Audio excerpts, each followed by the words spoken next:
রাসূলুল্লাহ সাল্লাল্লাহু আলাইহি ওয়াসাল্লাম পৃথিবীতে যত শিক্ষা রয়েছে এর মধ্যে কোরআনের শিক্ষাকে শ্রেষ্ঠতম শিক্ষা আখ্যা দিয়েছেন। হুজুর বলেন, খায়রুকুম মান তাআল্লামাল কুরআন ওয়া আল্লামা। তোমাদের মধ্যে শ্রেষ্ঠতম, আল্লাহর কাছে সবচেয়ে দামি ব্যক্তি হচ্ছে যে আল্লাহর কোরআন শিখবে, ওয়া আল্লামা, এবং আল্লাহর কোরআনের শিক্ষা দিবে। কোরআনের শিক্ষার্থী যারা, তাদেরকে আমরা তালিবুল ইলম বলি, ইলম অন্বেষণকারী। কোরআনের শিক্ষক, তাদেরকে আমরা উলামা হিসাবে চিনে থাকি, আলেম উলামা। দুই শ্রেণীর মানুষকে আল্লাহর হাবিব সাল্লাল্লাহু আলাইহি ওয়াসাল্লাম গোটা মানব জাতির মধ্যে শ্রেষ্ঠ আখ্যা দিয়েছেন। সেটা হলো কোরআন যে শিখবে, দুই নম্বর যে আল্লাহর কোরআন শিক্ষা দিবে। কোরআনের শিক্ষার্থীকে আল্লাহ সুবহানাহু ওয়া তাআলা এমন মর্যাদার চেয়ারে বসিয়েছেন, এমন সম্মানের আসনে আসীন করেছেন, যেখানে অন্য কোনো মানুষের পক্ষে পৌঁছা কখনোই সম্ভব নয়। রাসূলুল্লাহ সাল্লাল্লাহু আলাইহি ওয়াসাল্লাম তাদের সম্মান বর্ণনা করতে গিয়ে বলেন, মান সালাকা তরিকা ইয়ালতামিসু ফীহি ইলমা সাহহালাল্লাহু লাহু বিহি তরিকান ইলাল জান্নাহ। কেউ যদি আল্লাহর কোরআন এবং রাসূলের হাদিসের ইলম শেখার জন্যে নিজের ঘর থেকে বের হয়, সামান্য রাস্তা অতিক্রম করে শুধু আল্লাহর কোরআন শিখার জন্য বেরিয়েছে, এতটুকু কারণে আল্লাহর হাবিব বলেন, সাহহালাল্লাহু লাহু বিহি তরিকান ইলাল জান্নাহ, আল্লাহ তার জন্য জান্নাতের রাস্তাকে সহজ করে দিবেন। দুনিয়াতে এত সামান্য আমল খুব বেশি কষ্টের কাজ না, কষ্টের বিবেচনায় খুবই ক্ষুদ্র সামান্য, কিন্তু মর্যাদার বিবেচনায় এটা এত বেশি। কোরআন শেখার জন্য বের হয়েছেন, সাথে সাথে আল্লাহ তার জান্নাতের রাস্তাকে সুগম করে দেন। তারপরে রাসূলুল্লাহ সাল্লাল্লাহু আলাইহি ওয়াসাল্লাম বলেন, ওয়া ইন্নাল মালাইকা লা তাদউ আজনিহাতাহা রিদান লিতালিবিল ইলম। কোন তালিবে ইলম যখন ইলমে দ্বীন শেখার জন্য বের হন, আল্লাহ তাআলা ফেরেশতাদেরকে পাঠান, যাও তোমরা তোমাদের নূরের বানানো পরগুলোকে, তোমাদের ডানাগুলোকে তালিবে ইলমের সম্মানে তাদের রাস্তায় বিছিয়ে দাও। এটা হলো তালিবে ইলম, ইলম অন্বেষণকারীর মর্যাদা। দুনিয়াতে আপনার সর্বোচ্চ যে জায়গায় আপনি পৌঁছতে পারবেন সেটা কতটুকু? আপনি কোনো রাষ্ট্রের প্রেসিডেন্ট হবেন অথবা প্রধানমন্ত্রী হবেন। অন্য কোনো দেশে গেলে আপনার জন্য লাল গালিচা বিছানো হবে, কিন্তু পৃথিবীর কোনো শাসক, কোনো প্রভাবশালী ব্যক্তি, কারো জন্য ফেরেশতারা তাদের নূরের পর বিছিয়ে দিয়েছেন, এরকম ঘটনা তো পৃথিবীতে কখনোই ঘটে নাই, কিয়ামত পর্যন্ত ঘটার কোনো সম্ভাবনাও নাই। কিন্তু আল্লাহর কোরআন যে শিখবে, কোরআন শেখার ইচ্ছা যে করবে, কোরআন শেখার জন্য যে ময়দানে নেমে পড়বে, আল্লাহর ফেরেশতারা তার পাখার নিচে, তার পায়ের নিচে তাদের ডানাগুলোকে বিছানোর জন্য চলে আসে। এটা শুধু মাদ্রাসার শিক্ষার্থী যারা, তাদের জন্য না এই হাদিস। মাদ্রাসায় যিনি কোরআন শিখছেন, তার পায়ের নিচে যেমন ফেরেশতারা নূরের পর বিছিয়ে দিবেন, কোনো বাচ্চা যদি স্কুলে পড়ে, কোনো বয়োবৃদ্ধ ব্যক্তি যদি মসজিদে এসে আল্লাহর কোরআন শিখে, অথবা অন্য কোনো উপায়ে কেউ যদি আল্লাহর কোরআন শিখার রাস্তায় নেমে পড়ে, এটা সকল শ্রেণীর, সকল পেশার, সকল বয়সের সব মানুষের জন্য এই হাদিস। কোরআনের ফজিলত আল্লাহ সুবহানাহু ওয়া তাআলা মুমিনের পরিচয় দিতে গিয়ে বলেন, ইন্নামাল মুমিনুন, মুমিন কারা? ইযা যুকিরাল্লাহ ওয়াজিলাত কুলুবুহুম, আল্লাহর আলোচনা শুনলে তার অন্তরে আল্লাহর ভয় সৃষ্টি হয়। আল্লাহর কথা শুনলে মনের মধ্যে ভয় সৃষ্টি হয়, সে মুমিন।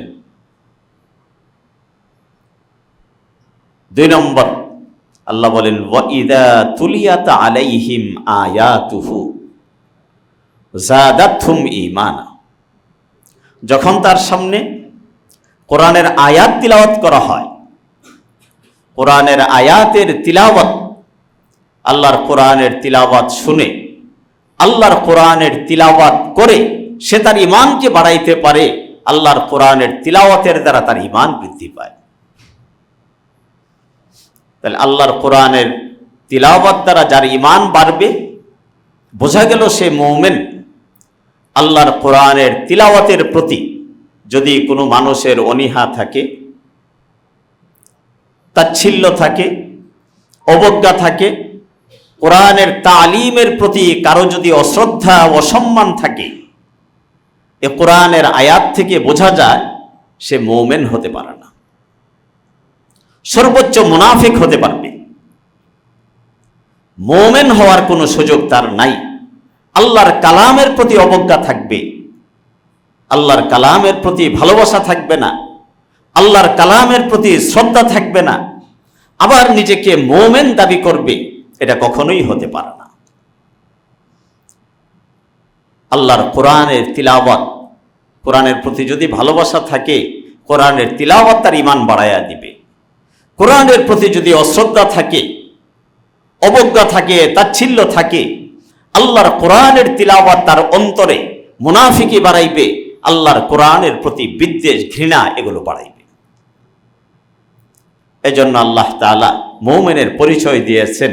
আমি মুমিন হতে পারলাম কিনা আল্লাহর কোরআনের কষ্টি পাথর দিয়ে, রাসূলের হাদিসের কষ্টি পাথর দিয়ে এগুলো আমাকে যাচাই করতে হবে।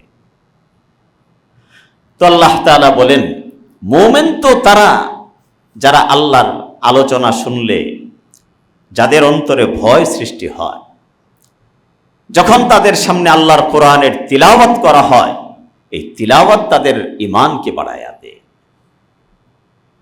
3 নম্বর, আল্লাহ তাআলা বলেন, ওয়া আলা রাব্বিহিম ইয়াতাওয়াক্কালুন, তারা তাদের জীবনের সকল ক্ষেত্রে, সকল কাজে তারা তাদের রবের উপর, আল্লাহর উপরে আস্থা রাখেন, ভরসা করেন। এটা হলো মুমিন। তা আল্লাহর কোরআনের তিলাওয়াত যদি ঈমানকে বাড়ায়, তাহলে বুঝতে হবে ঈমান আছে। তিলাওয়াত ঈমানকে কখন বাড়াবে? যখন আল্লাহর কোরআনের প্রতি মহব্বত থাকবে, ভালোবাসা থাকবে। এই জন্য রাসূল পাক সাল্লাল্লাহু আলাইহি ওয়াসাল্লাম বলেন, ইন্না লিল্লাহি আহলিন মিনান নাস, মানুষের মধ্য থেকে কিছু মানুষ আছে যারা আল্লাহর পরিবারের সদস্য। আল্লাহর পরিবারের সদস্য। সাহাবায়ে কেরাম জিজ্ঞাসা করলেন, ইয়া রাসূল আল্লাহ, মানহুম, তারা কারা? যে আল্লাহর পরিবারের সদস্য এই লোকগুলো কারা? রাসূলুল্লাহ সাল্লাল্লাহু আলাইহি ওয়াসাল্লাম জবাব দিলেন, আহলুল কোরআন। আহলুল কোরআন হুম আহলুল্লাহ ওয়া খাসাতুহু। আহলুল কোরআন, কোরআন যার অন্তরে আছে, কোরআনকে অন্তরে ধারণ করে। 2 নম্বর, আল্লাহর কোরআনের চাওয়া অনুযায়ী জীবনকে পরিচালনা করে। আল্লাহর কোরআনকে দুনিয়ার সকল চিন্তা চেতনা ধ্যান ধারণার উপরে জায়গা দেয়, তারা হলো আহলুল কোরআন। আর এই আহলুল কোরআন হলো আহলুল্লাহ, তারা হইল আল্লাহর পরিবারের সদস্য। তাহলে কোরআনের সাথে যদি সম্পর্ক থাকে, কোরআনের সাথে যদি মহব্বত থাকে, কোরআনের সাথে যদি ভালোবাসা থাকে, তাহলে আল্লাহ পাক রব্বুল আলামিন ওই ব্যক্তিদেরকে সরাসরি নিজের পরিবারের সদস্য হিসাবে অন্তর্ভুক্ত করে নেন। এটা হলো কোরআনের লাভ।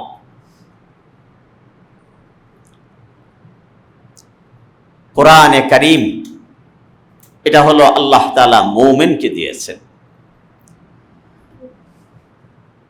এটা মুমিনের আখিরাতের কল্যাণের জন্য।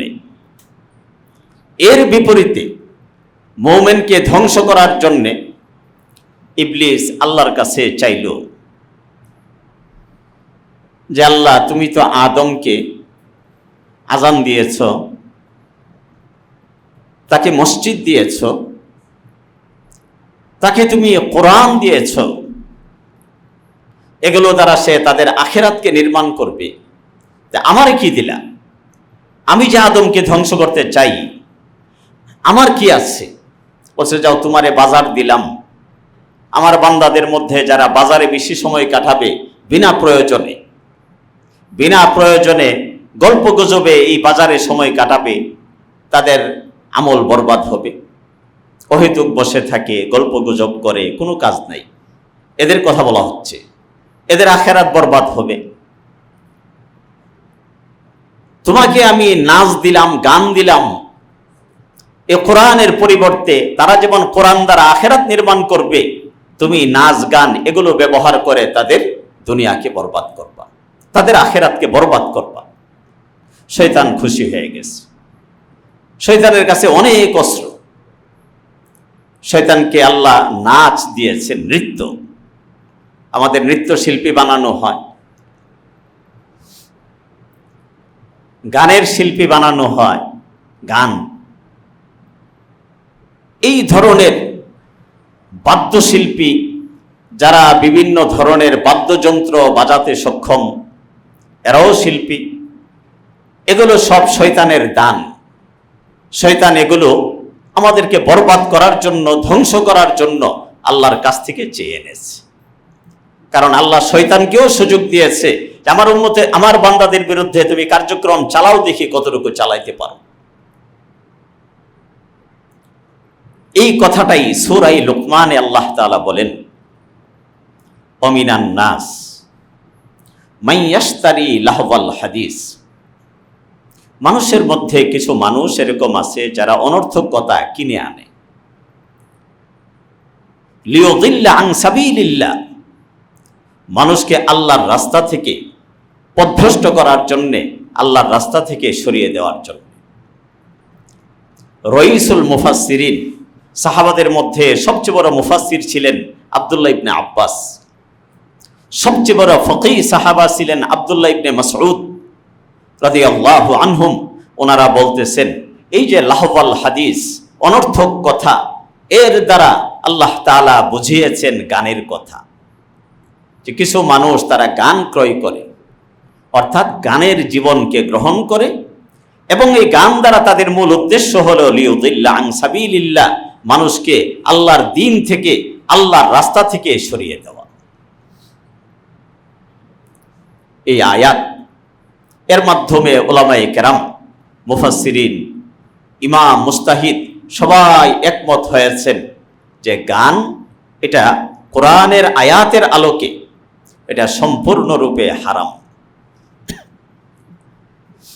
কেউ যদি গানকে হালাল মনে করে,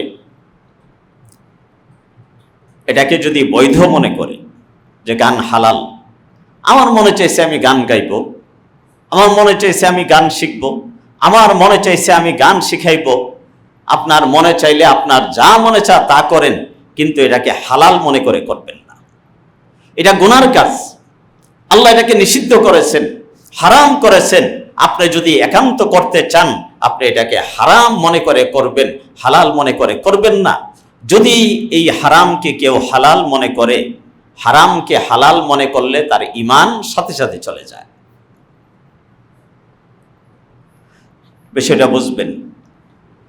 রাসূলুল্লাহ সাল্লাল্লাহু আলাইহি ওয়াসাল্লাম বলেন, লা ইয়াকুনান্না মিন উম্মতি আকওয়াম, আমার উম্মতের এমন কিছু মানুষ বেরিয়ে আসবে, ইয়াস্তাহিল্লুনাল হিররা, বুখারী শরীফের হাদিস, যারা জিনা ব্যভিচারকে হালাল মনে করবে, এটাকে বৈধতার পর্যায়ে নিয়ে যাবে।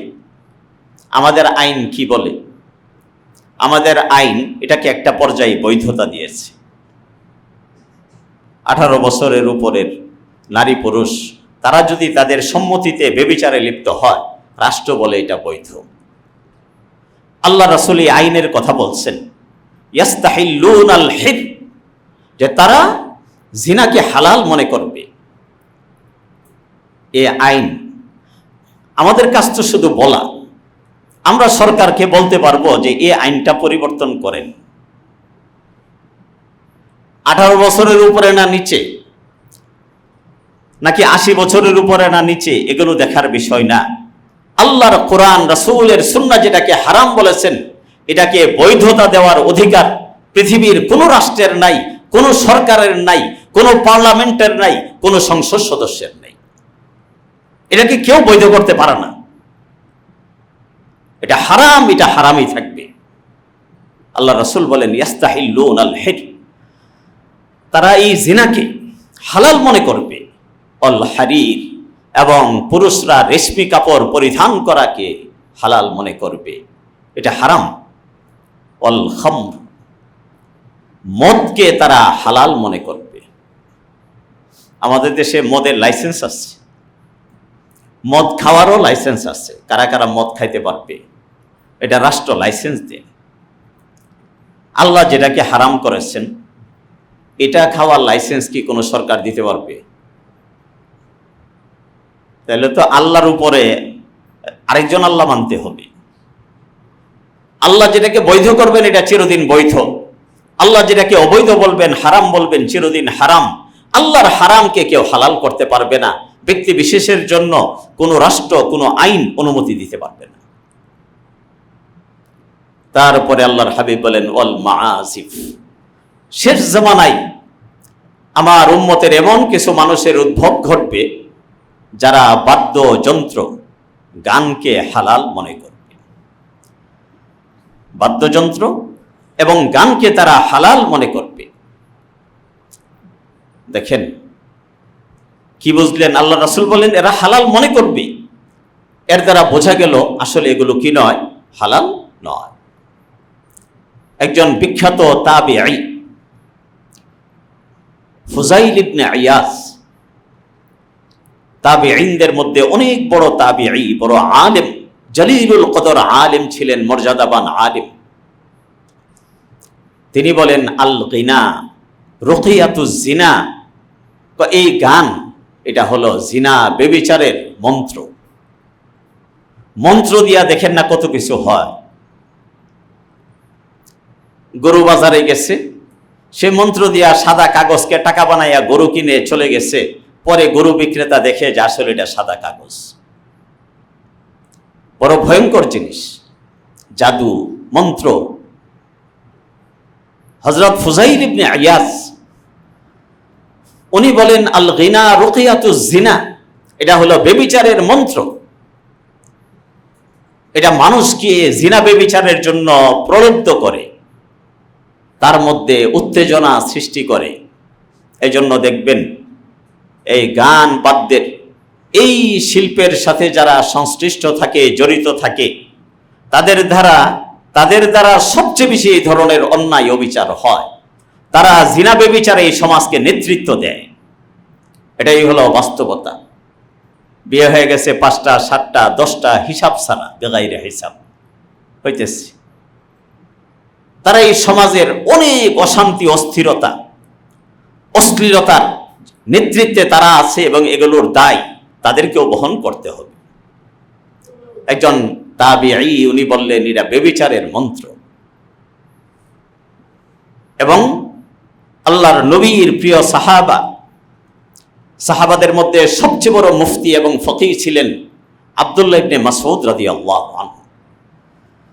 তিনি বলেন, আল গিনা ইউমবিতু ফিল কলবি আন নিফাক। গান এটা মানুষের অন্তরের মধ্যে মুনাফিকি সৃষ্টি করে। যে গান গাইবে তার মধ্যে মুনাফিকি চলে আসবে, যে গান শুনবে তার মধ্যে মুনাফিকি চলে আসবে। গান মানুষের অন্তরে মুনাফিকি সৃষ্টি করে, এটা তো আমার কথা না। একজন আল্লাহর নবীর সান্নিধ্যপ্রাপ্ত বড় সাহাবা তিনি বলেছেন যে গান মানুষের অন্তরে মুনাফিকি সৃষ্টি করে। যেমন কামা ইউমবিতুল মা আল বাকল, খেতে যদি আপনি পানি দেন তাহলে শস্যগুলো তাজা হয়, খুব দ্রুত বৃদ্ধি পায়, জমিনে ফসল বেশি হয়। পানি দিলে যেমন জমিনে ফসল হয়, গান দ্বারা অন্তরে মুনাফিকির জন্ম হয়। আল্লাহর নবীর একজন বড় সাহাবা এই কথা বলেছেন। জামিউত তিরমিজিতে হযরত আবু হুরায়রা থেকে বর্ণিত অনেকগুলো কিয়ামতের আগে জঘন্য কার্যক্রম হবে। সেই জঘন্য কার্যক্রমের মধ্যে একটা কাজ হলো, আল্লাহর নবী বলেন, ওয়াজহারাতিল কিনাত ওয়াল মাআজিফ, ওয়াজহারাতিল কিনাত ওয়াল মাআজিফ। আল্লাহর হাবিব বলেন কিয়ামতের আগে ব্যাপকভাবে নায়িকা এবং গায়িকার সৃষ্টি হবে। কত ব্যাপক হবে এটা আজ থেকে 10 বছর আগেও আমাদের বোঝার সুযোগ ছিল না। যখন টিকটক বের হয়েছে, এখন আপনার রাস্তায় হাঁটলে, মানুষের সাথে কথা বললে, কান পাতলে শোনা যায় ছেলে বিয়ে করছে, বউ টিকটকার। আইসা এখন দরজা লাগাইয়া টিকটক করে, এখন সংসার আর টিকতেছে না, ভাঙতেছে। এই ঘটনা আমরা শুনতেছি। তো আল্লাহর হাবিব বলেন কিয়ামতের আগে জহারাতিল কিনাত, ব্যাপক গায়িকা নায়িকা এই ধরনের মানুষের প্রাদুর্ভাব বাড়বে।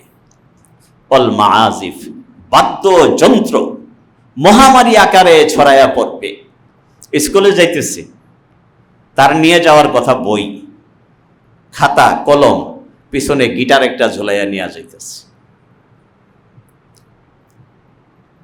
এগুলো এখন আমরা দেখি। সন্তানকে মসজিদে পাঠানোর কথা ছিল আল্লাহর কোরআন শেখার জন্য, কিন্তু তাদের সময় হয় না। আপনাদেরও অনেকের সময় হয় না কোরআন শেখানোর জন্য।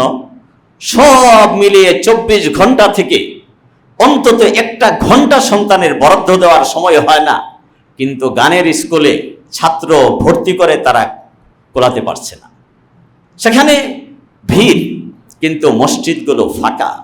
আল্লাহর কোরআন শেখার জন্য আল্লাহর বান্দাদের উপস্থিতি দেখা যাচ্ছে না। আল্লাহর হাবিব বলেন কিয়ামতের আগে এই ঘটনা ঘটবে। জহারাতিল কিনাত ওয়াল মাআজিফ, নায়িকা গায়িকা ছড়ায়া পড়বে, বাদ্যযন্ত্র মানুষের হাতে হাতে পৌঁছে যাবে। হুজুর বলেন তখন মহামারী, ভূমিকম্প, ভূমিধস, আকার আকৃতির বিকৃতি, এগুলোর জন্য তোমার প্রস্তুত হয়ে যাও। এই যে 2টা জিনিস বললাম, একটা হলো কোরআনের তালিম আর একটা গানের তালিম। কোরআনের ফজিলত, গান এর ভয়াবহতা, এই 2টা বিষয়ের পরে আমাদেরকে সিদ্ধান্ত নিতে হবে যে আমার সন্তান, আমরা তো এটা বলি না যে সব সন্তান বড় আলেম হবে, তাহলে ডাক্তার হবে কে, ইঞ্জিনিয়ার হবে কে, এই রাষ্ট্রের বড় বড় অনেক দায়িত্ব আছে, এগুলো কে পালন করবে? আমরা শুধু এটুক বলি যে কিছু সংখ্যক ছেলে মেয়ে তারা আলেম হবে, আপনাদেরকে কোরআন শিখাবে, কোরআনের কথাগুলো শোনাবে। বাকি মানুষগুলো তারা এই সমাজের, রাষ্ট্রের বিভিন্ন প্রয়োজন পূরণে তারা তাদের কাজগুলো করবে। এটা না বুঝা অনেকে বলেন যে আপনারা মাদ্রাসায় বিজ্ঞানী বানান না কেন, মাদ্রাসায় ডাক্তার বানান না কেন? কিন্তু এই বেক্কেল নিজের এই প্রশ্ন করে না যে আমি যে কলেজে পড়ি, আমার কলেজে আলেম হয় না কেন, হাফেজ হয় না কেন?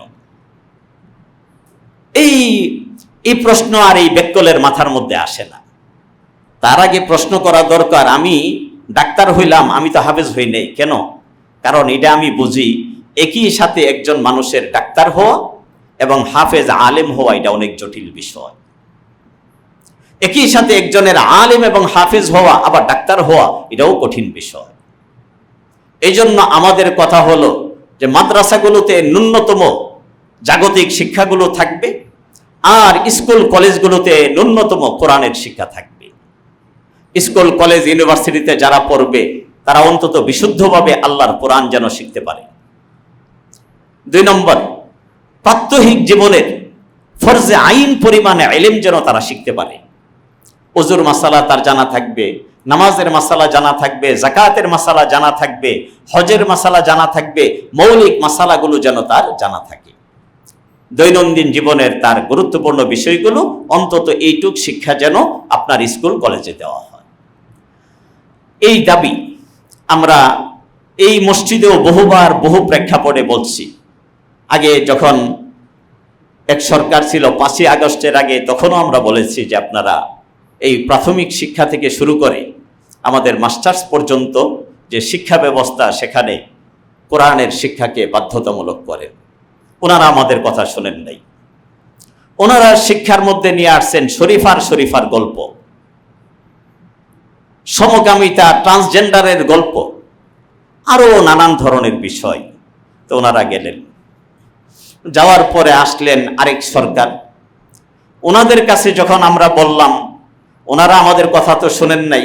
ওনারা একটু চালাকি করে ইংরেজিতে এই সমস্ত এলজিবিটির গল্প তারা ঢুকাইয়া দিল, যেহেতু বাংলাদেশের বেশিরভাগ মানুষ ইংরেজি বোঝে না, আর সমাজের ওই লেভেলটাকে আগে নষ্ট করলে বাকিটাকে নষ্ট করতে সহজ হবে। তারা এই সমস্ত আকাম করে গেল। এরপরে এখন আরেকটা সরকার আসলো। এই সরকারকে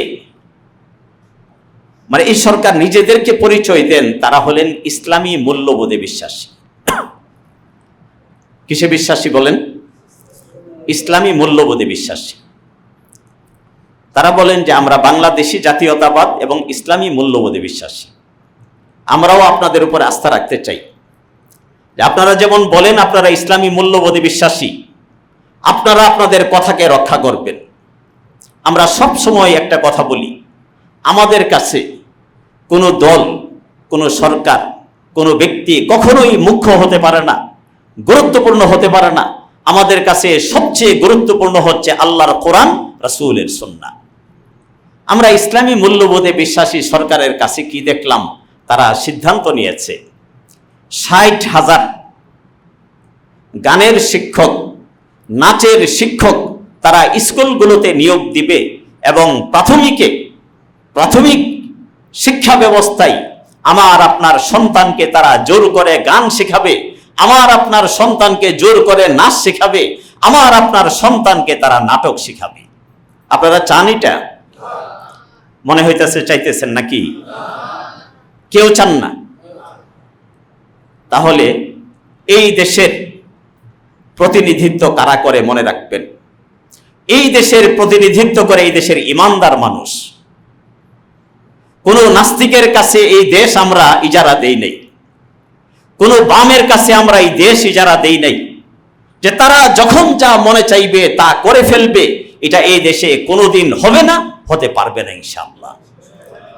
যে গানের শিক্ষক নিয়োগের সিদ্ধান্ত আপনারা নিয়েছেন, এটার বেতন তো এই মুসল্লিদের ট্যাক্সের টাকাই হবে, নাকি তারা টাকা অন্য জায়গা থেকে আনবে? আপনাদের এই দেশের মানুষের ট্যাক্সের টাকাই সেটা হবে। এই দেশের মানুষের চাওয়া সবচেয়ে বেশি গুরুত্ব পাবে। আমরা সরকারের কাছে খুব বিনয়ের সাথে বলতে চাই, আপনারা অতি দ্রুততম সময়ে আপনাদের এই সিদ্ধান্ত প্রত্যাহার করুন। আমরা গানের শিক্ষক, নাচের শিক্ষক আর নাটকের শিক্ষক এদেশের স্কুলগুলোতে আমরা দেখতে চাই না। আমরা চাই আমাদের সন্তানদেরকে স্কুলগুলোতে যেন আল্লাহর কোরআনের শিক্ষার ব্যবস্থা করা হয়। আমাদের সন্তানদের জন্য কোরআনের শিক্ষাকে বাধ্যতামূলক করতে হবে। আর যদি ভুল পথে পা বাড়ান, যারা আপনাদেরকে চেয়ারে বসিয়েছেন তারাই কিন্তু চেয়ারের নিচে অবস্থান করছেন। ভুল পথে পা বাড়াবেন, অন্যায় পথে যাবেন, যারা চেয়ারে উঠিয়েছেন তারাই কিন্তু চেয়ারের পায়া ধরে আবার উল্টাইয়ে ফেলবে। এজন্য ভুল পথে যাবেন না, সোজা রাস্তায় থাকবেন। মানুষের ঈমান, মানুষের আকীদা, মানুষের ইসলামের মূল্যবোধের উপরে আপনারা আঘাত করার বিন্দু মাত্র চেষ্টা করবেন না। এজন্য এই বার্তা আমরা সরকারের কাছে পৌঁছাতে চাই। আপনাদেরকে এদেশের মানুষ ভোট দিয়েছেন, কিন্তু ভোটের অবমূল্যায়ন করবেন না। এই সিদ্ধান্ত আমরা চাই আগামী 24 ঘন্টার মধ্যে আপনারা প্রত্যাহার করবেন। আর যদি প্রত্যাহার নাও করেন, একটা কথা বইলা দেই, আপনারা যদি সর্বশক্তি নিয়েও চেষ্টা করেন, ইনশাআল্লাহ এই বাংলার জমিনে আপনাদের এই সিদ্ধান্ত এক মুহূর্তের জন্য আপনারা বাস্তবায়ন করতে পারবেন না। এটাই হলো আমাদের শেষ কথা। আল্লাহ তাআলা আমাদেরকে কথাগুলো বোঝার তৌফিক দান করুন। আমিন ওয়া আখিরু দাওয়ানা আলহামদুলিল্লাহ।